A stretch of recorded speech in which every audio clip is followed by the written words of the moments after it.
this is Lisa from Mobile Tech Review, and today we're going to look at yet another Tegra 3 quad-core tablet. Suddenly, well, gee, there's several of them available on the market, and this time it's a Toshiba Excite 10, not Excite 10 LE, which is the dual-core tablet, and this is the AT305 model. It's got Gorilla Glass display, 10.1-inch display, standard 1280 by 800 resolution, Tegra 3 CPU, as we said, and we're going to check it out now. So Toshiba's gone down two paths at once now with their Android tablets. We have the Thrive line, which is that rugged, rubbery, ridged tablet that has full-size ports everywhere. It has the 10-inch one has a removable battery. Not petite, but boy, it's got just about everything you could ever want in a tablet if you're a real power user and kind of looking to replace your laptop, you know, with full-size USB ports, full-size HDMI, all that kind of stuff. And of course there's a 7-inch Thrive as well. It doesn't have the removable battery, but has that Thrive rubbery, rugged goodness. And then we have the Excite line. The first Excite that came out was the Excite 10 LE, and that one was a little bit disappointing. It came out about a month ago, and that was just a dual-core. It was a modern dual-core CPU tablet, but still, everybody, well, they want to see quad-core going in their Android tablets now. So that's what the Excite 10 is. No LE at the end. It makes that a little bit confusing, right? Those little letters make that much of a difference.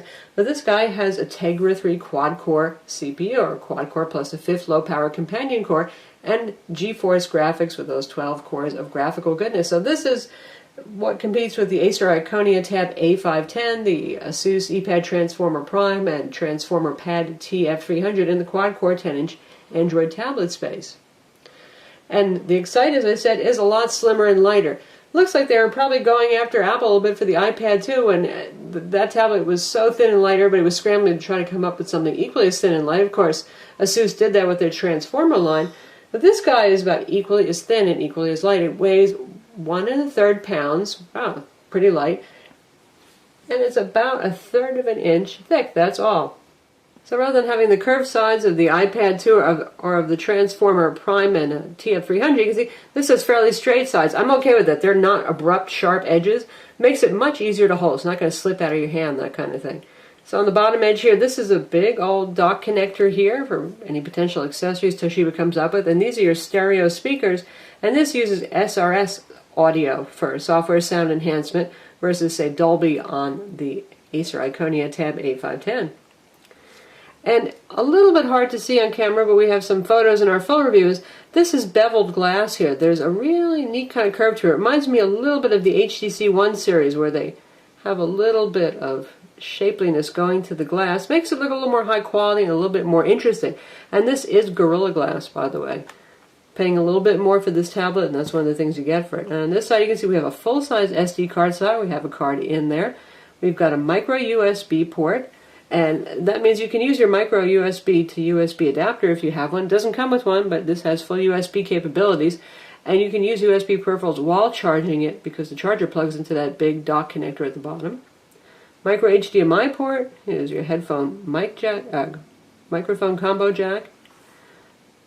Nothing up top except for a fairly large microphone hole. Good microphone this, by the way. Very nice Skype tablet. Has a 2-megapixel front camera, which is nice to see as tablets are going for lower resolution front cameras, and we tested this with Skype and very good audio and video. In fact, it did a good job of noise reduction. We had some pretty serious noise in the background. And on this side you got the volume rockers. They're raised, they have tactile feel. The only thing is I notice when I pick it up I tend to hit them by accident. This is your rotation lock button right here, and that's your power button. So controls are easy to operate. Ergonomically, it's quite good. Like I said, the straight sides help, but they're not abrupt, rigid sides. There's a little roll to the metal here, so it's kind of soft against your hand. And here's the big shocker on the back. Put your sunglasses on. There it is. About as shiny and tinfoil-like as you could possibly get. Now, well, you know, some people might like this, some people might not.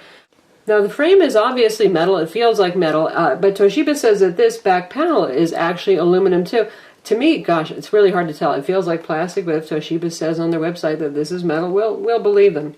And it has a kind of stipple texture pattern. I guess that's supposed to be good for resisting scratches, and so you get a little bit of something grippy on the back, but you know, you could use this to SOS in the sun, you know, a little glare there if you ever got stranded in a car on a sunny day. That is what it is. Very bright, cheery. Here's your 5 megapixel rear camera with LED flash, strangely placed in the corner.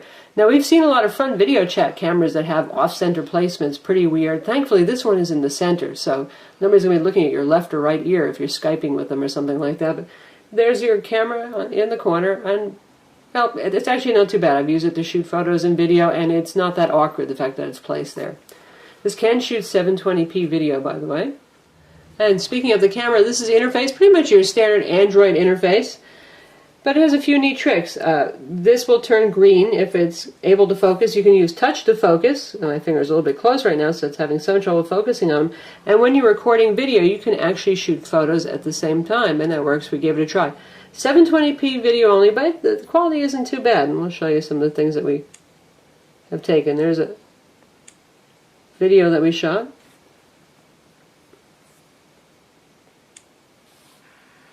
Testing the 720p video on the Toshiba Excite 10 AT. Not too bad. Frame rate's pretty good. Reasonable amount of color for a cloudy, dull day. And if we go back to the gallery view, this is the video that we just looked at, and here's a bunch of still shots that I captured at the same time. Now, they're not always as sharp, I noticed, as just taking a photo. Well, especially because I was moving the tablet around trying to pan while I was taking photos, but it does work. So it groups them all in a series together, which is kind of handy. So that's the camera. The tablet is available with 16, 32, or 64 gigs of storage. 16 gigs is what's coming out first, and well, we wish it was 32. That's kind of becoming the more popular size, but it's $449 for the 16 gig, which sounds a little bit expensive, doesn't it? The Acer Iconia Tab 32 gig is $449, so you're going to pay a little bit more, obviously, if you want more storage than the Toshiba, and of course the Asus Transformer Pad TF300 is $399 for the 32 gig model. But you do get a couple of things, as I mentioned. You get the metal casing on this, metal frame, you get Gorilla Glass on the display. And you get a full set of features too. As we mentioned, we've got that USB host port, and we're going to demonstrate that for you in a bit as well. Full-size SD card slot on here, compatible with SDHC cards and HDMI out. Toshiba says it's 1.2 gigahertz with a gig of DDR3 RAM, which to me sounds like the Tegra 3 T30L that's used in the Transformer Pad 300. When we run CPU tests on it, it shows a maximum clock speed of 1.3 gigahertz, and that would be with only one core running. That's when the Tegra 3 runs at maximum clock speed. But benchmark numbers on this have been very impressive. We got over 10,000 on Antutu benchmark. We got 4,100 on Quadrant, which is actually better than we got on our Transformer Prime and our Transformer Pad TF300, and even the Acer Iconia by a little bit. Those are averaging around 3,800 or so. So good performance there. For GL benchmark, the off-screen Egypt test that we use, because that's independent of the display resolution, we got 63 frames per second, and that's very good. That's 3 frames better than we got on the Prime, and a little bit lower than the Iconia tab that managed to score 69, but they're all right up there together. So very good performance. It's a responsive tablet as far as Android tablets go. Of course, you'll see your occasional lag, that kind of thing, but the UI is very fast. It plays games, plays 1080p video, all that stuff very well. For those of you who are worried about fragile connectors on your tablet, I know some people with Transformers have been kind of concerned about that.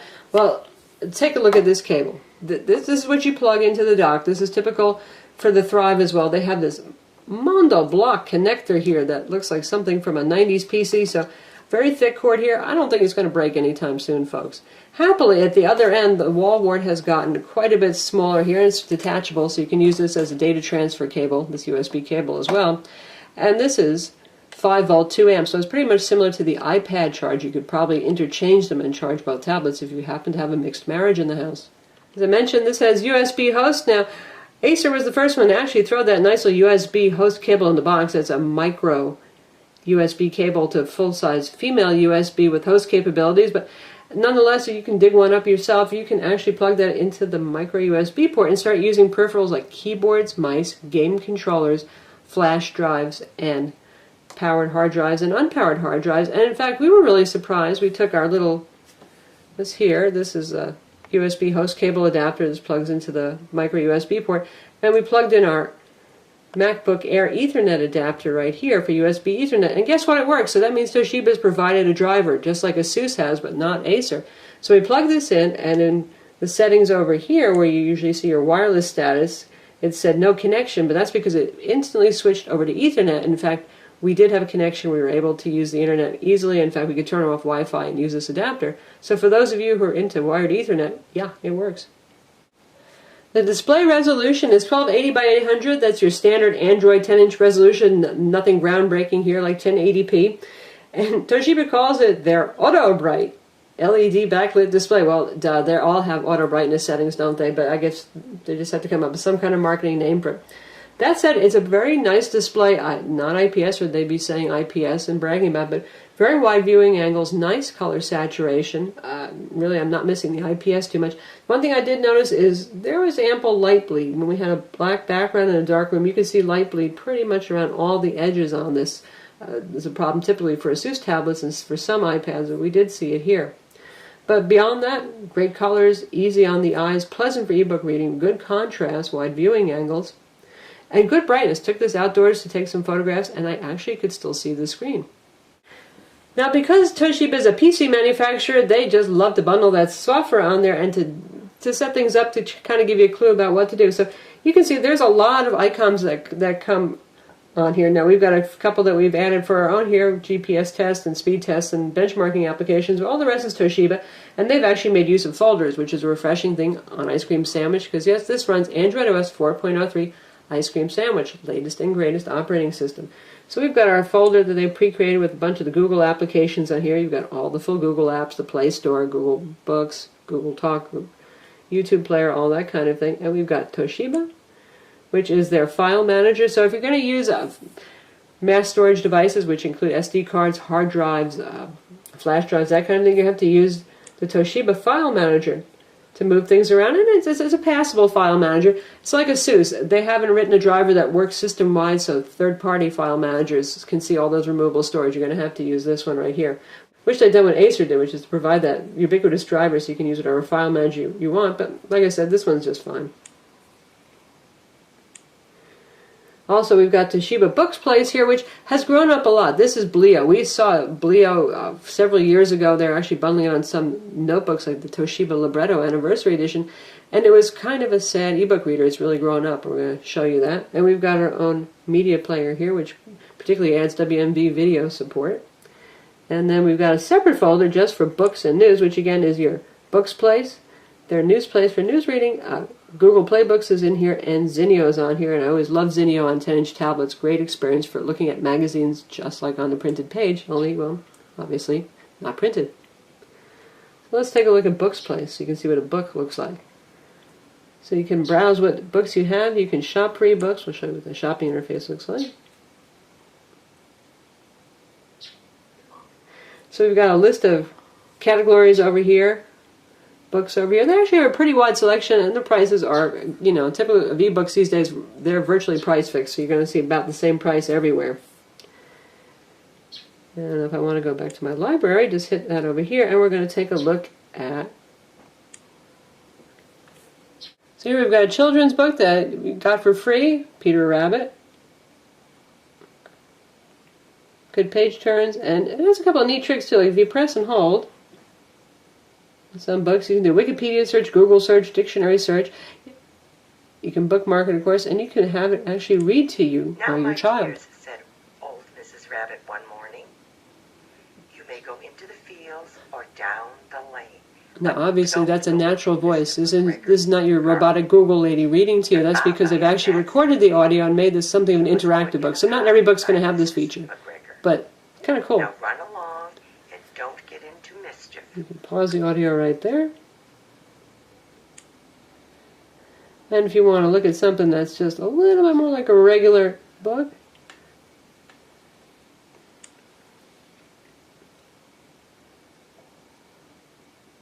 so here we've opened our book, and well, facing pages isn't ideal, so we'll just rotate it. Portrait mode, and there you have something that's much more readable.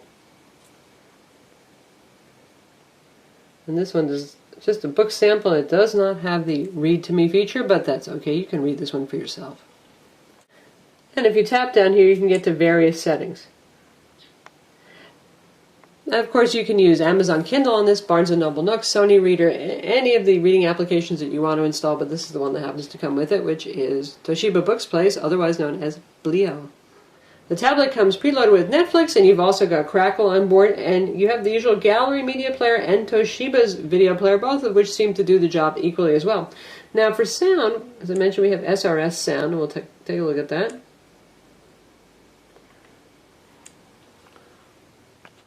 So here we are in sound, and you can see the normal stuff like, what do you want to have? Touchscreen sounds, haptic feedback. Very good haptic feedback on this, by the way. Much better than the Transformer Prime, who has a kind of loose buzzer. And also better than the Iconia A510s. But you can see that we've got an option for sound enhancements as well. So we'll tap on audio enhancements, and you can see there are a whole lot of options here. Now, one thing that really actually works is SRS volume boost. That comes turned off by default. And the stereo speakers have good separation, and they're a reasonable size, but volume was just average for a 10-inch tablet. I turned that on, and boy, the thing got a lot louder without sounding blown out or anything like that. So if you want more volume out of this tablet, be sure to turn that on.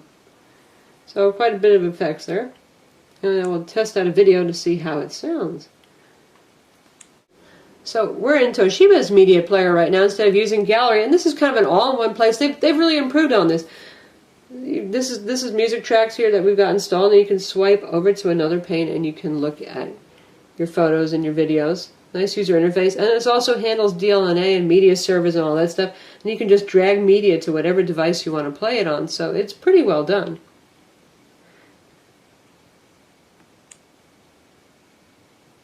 And we'll check out a 1080p high profile video. This has 5.1 audio. Obviously we can't get 5.1 audio out of our stereo speakers here.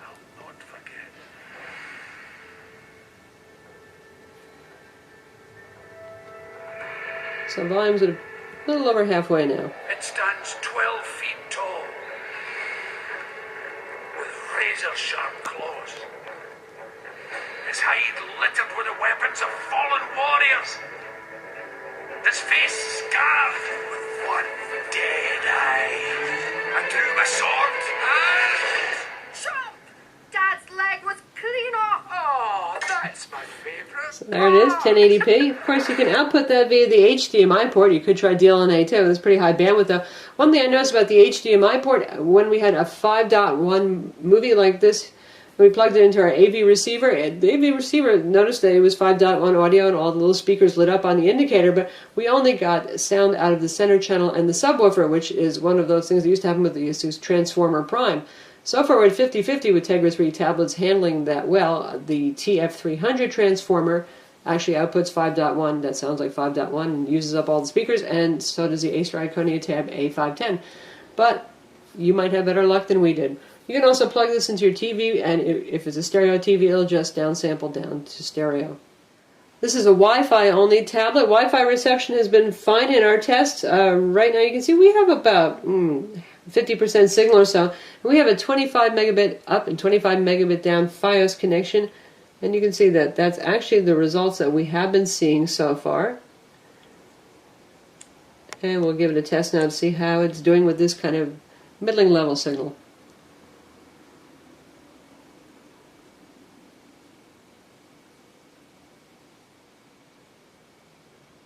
Doing just fine.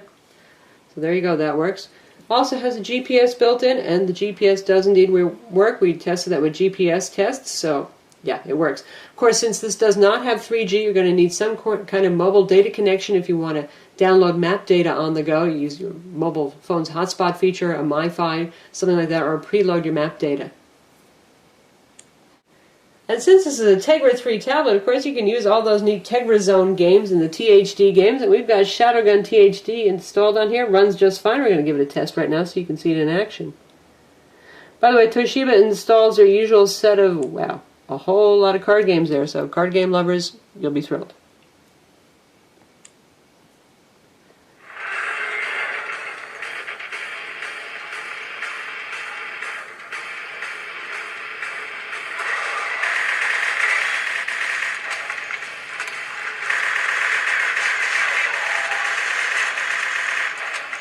Plays just fine.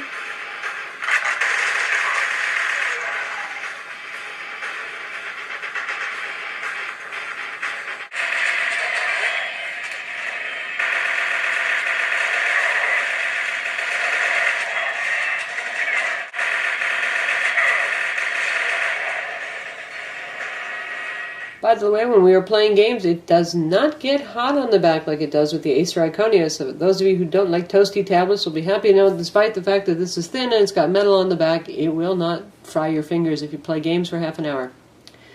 Now we're taking a look at the standard Android web browser. Works just fine. We're not seeing any checkerboarding. Speed is good. Certainly more than up to handling the job. We've got Adobe Flash loading here on the page.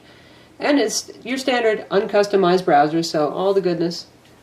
Ice cream sandwiches there. You've got your menu. You can choose the desktop version of the site as an option, and all the good stuff that you'd like is there. And we'll check out Adobe Flash real quick to make sure that works nicely. Nice display. Again, overall, the color balance is good on. Not too cool, not too warm. Easy on the eyes. And we'll check out our video of the Samsung Galaxy Tab 2 7.07-inch tablet.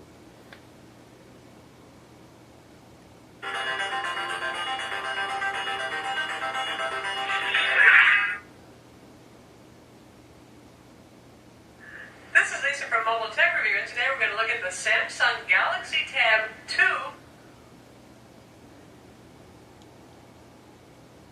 A lot of numbers, a lot of words in there, but this is basically Samsung's latest, greatest, most affordable Android tablet yet. It's a 7-inch S4.0, and that's ice cream sandwich.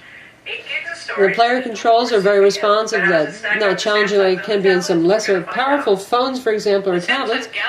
Streaming took a minute to catch up, but that does happen with YouTube, but overall it works great. And of course you can use the YouTube player. Google's YouTube player is pretty awesome and plays high quality video, but Flash is great to have when you're visiting various websites that still have embedded Flash video that you want to watch. Other software bundled besides Netflix and Crackle and those card games that you saw, we've got Log Me In for those of you who like remote access. Again, Toshiba's own media player that you saw with support for DLNA. We've got Quick Office on board, not the usual Polaris Office that we've been seeing more often lately. Sound recorder. Toshiba pre-installs their user guide, which is probably a good idea for most people, and they've got their own software update app, their printer share application too. And we'll check out Quick Office. So we've got Quick Office Lite HD here. They're trying to upsell us onto Pro. And we'll just stick with the Lite version. And there's our exciting interface, which is just basically a file browser. And we'll see what's on our SD card. We have a document here.